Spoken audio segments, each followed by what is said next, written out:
It was rough. Musicians union was there, but they weren't of much help at the time. I was never happy. I guess what drives me to tear things apart. There are musicians who simply play their instruments, and then there are those rare, once-in-a-generation souls who fundamentally rewire what an instrument can do. Eddie Van Halen was undeniably the latter. By the time he turned 30, he had already shattered every assumption rock guitar had ever made about itself. His two-handed tapping technique, his hand-built Frankenstrat, his volcanic tone, and his fearless approach to improvisation had collectively redefined what was possible with 6 strings and an amplifier. Millions of young guitarists heard Eruption for the first time and immediately thought 2 things. First, that what they were hearing was impossible, and second, that they needed to learn how to do it immediately. But Eddie Van Halen was not just a technical phenomenon. He was deeply human, full of warmth, humor, insecurity, and passion. He idolized his heroes with the purity of a child, and when those heroes disappointed him, the hurt ran just as deep as the admiration once had. He competed fiercely with his peers, not out of arrogance, but out of a burning need to protect the originality he had worked so hard to create. And when others mimicked, dismissed, or simply ignored him, he felt it in his bones. By the time Eddie reached his 60s, having survived illness, band tensions, and decades of relentless scrutiny, he had accumulated a complicated emotional history with some of rock's greatest names. Some were his heroes who let him down. Some were rivals who threatened his legacy. Some were peers who simply refused to acknowledge what he had built. These are the 6 guitarists who were in a complicated, sometimes painful, sometimes furious place on Eddie Van Halen's personal list of grievances. This is the real story behind the tension, the silence, the borrowed licks, and the battles that fans rarely got to see. To understand why Eric Clapton's dismissal of Eddie Van Halen cut so deeply, you first have to understand what Clapton meant to a young kid growing up in Pasadena, California, in the late 1960s. Edward Lodewijk Van Halen had immigrated from the Netherlands with his family as a child, and like many immigrant kids searching for a sense of belonging in America, he found it in music. His father, Jan, was a jazz musician of considerable talent, and the household was always filled with sound. But when Eddie discovered the blues-drenched pyrotechnics of Cream, and specifically the incandescent guitar work of Eric Clapton, something inside him ignited permanently. Eddie has described in multiple interviews over the years how he would spend entire nights with a turntable and a guitar, slowing down Clapton's records and learning every bend, every vibrato, every subtle inflection note by note. The Cream track he returned to most obsessively was Crossroads, the Robert Johnson standard transformed by Clapton into a blues rock explosion of technique and feeling. Eddie wasn't just copying the notes, he was trying to understand the emotional architecture behind them. He wanted to know why certain phrases made his chest tighten, and why certain bends seemed to contain an entire human lifetime of longing within a fraction of a second. That level of devotion to a musical hero is something most guitarists understand instinctively. You don't just admire from a distance, you inhabit the music, you live inside it until it becomes part of your cellular memory. For Eddie, Clapton wasn't simply an influence. He was the reason the guitar became Eddie's entire universe. He has said directly that without Clapton, there would have been no Van Halen. That isn't false modesty or promotional hyperbole. It is a statement of genuine, heartfelt truth, which makes what happened in 1980 all the more devastating. By that point, Eddie Van Halen had done something genuinely unprecedented. The debut Van Halen album, released in 1978, had introduced the world to a guitarist who seemed to be playing from a different dimension entirely. The instrumental track Eruption, clocking in at under 2 minutes, nonetheless managed to overturn several decades' worth of assumptions about what rock guitar could accomplish. Critics, musicians, and casual listeners alike were equally stunned. Here was someone who had absorbed everything the guitar's history had to offer, and then somehow transcended it entirely. When Clapton was asked in 1980 what he thought of this new phenomenon, his response was not what anyone, least of all Eddie, had hoped to hear. Clapton acknowledged that Van Halen was technically proficient, but suggested that what he heard lacked soul. The word soul is interesting in this context because it was precisely the quality Eddie had spent years studying in Clapton's own playing. To be told by the man whose every phrase he had dissected and internalized that his music was somehow soulless was not merely a criticism. It felt to Eddie like a fundamental rejection of everything he had worked toward. Eddie never publicly attacked Clapton in retaliation. That was not his style. He was not a man who nursed public grudges or fired back through the press. But people close to him have described how deeply that comment wounded him. He had not set out to compete with Clapton or to outplay him. He had set out to honor him, to carry forward the torch of passionate, searching guitar playing that Clapton had made him fall in love with in the first place.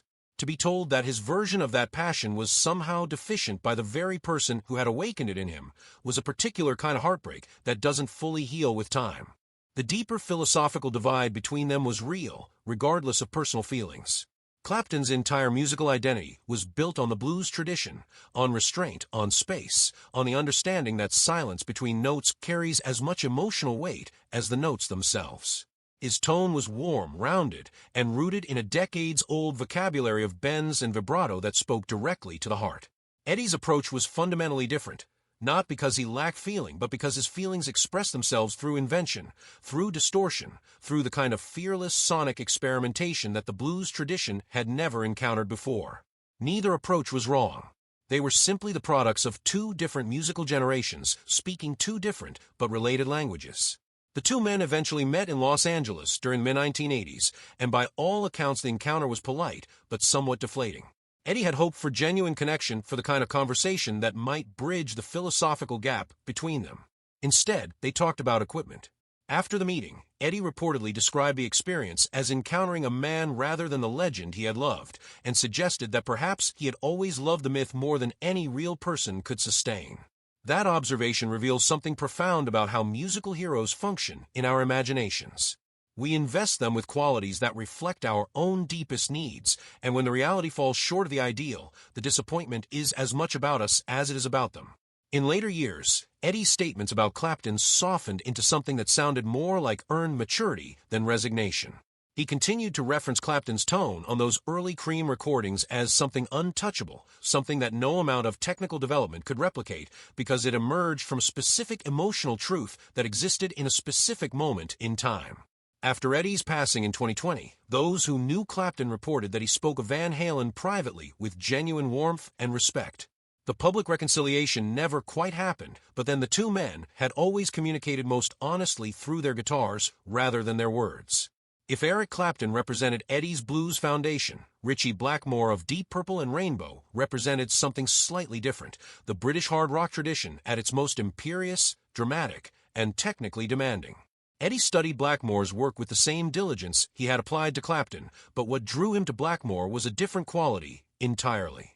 Where Clapton's genius was in his emotional immediacy, Blackmore's was in his sense of drama, his ability to build tension across the length of a solo until the release felt almost physically overwhelming. Tracks like Highway Star and Burn were lessons in compositional architecture disguised as rock guitar solos.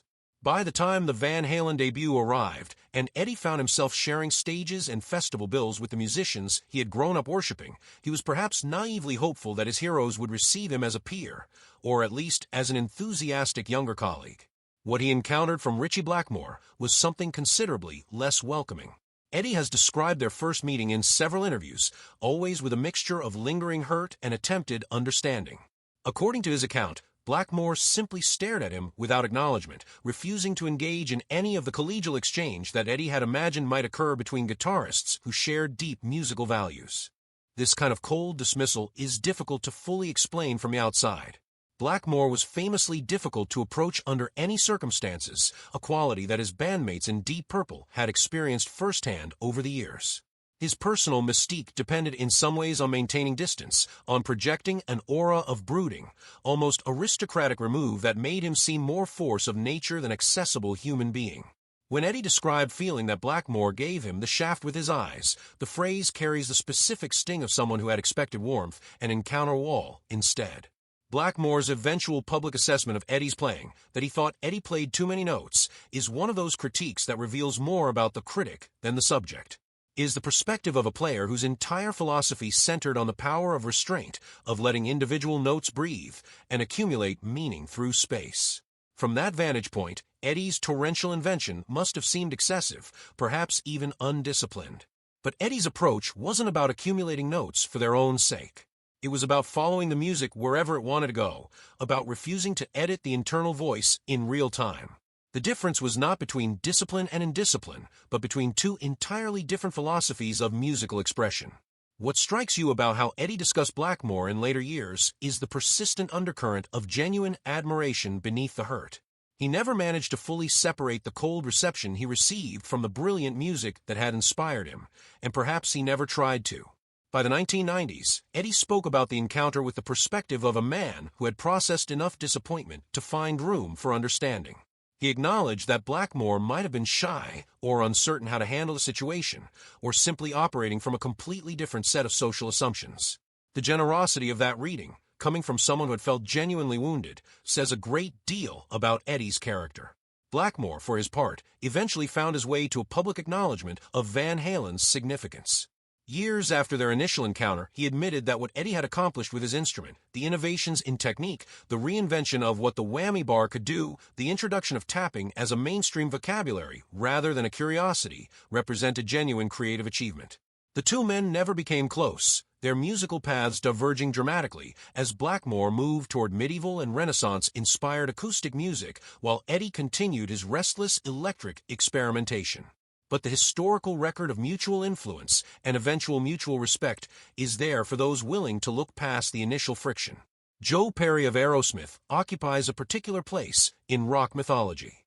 As one half of the Toxic Twins partnership with vocalist Steven Tyler, Perry helped forge one of the defining sound of 1970s American hard rock, blues-drenched, swagger-saturated, and built on riffs that seemed to emerge naturally from years of sweaty club shows and genuine street-level experience. Eddie Van Halen respected that tradition enormously. He understood viscerally what it cost to develop a sound like that because he had spent years developing his own. But what Eddie encountered when he crossed paths with Perry during Van Halen's explosive early touring years was the same wall of indifference he had met from Blackmore. Perry, according to Eddie's own account, simply refused to engage. No handshake, no acknowledgement, no moment of recognition between guitarists who shared a genuine love of the instrument. For Eddie, who was naturally gregarious and genuinely enthusiastic about connecting with other musicians regardless of their stature or style, this kind of deliberate distance felt like a particular kind of insult. Eddie's interpretation of this behavior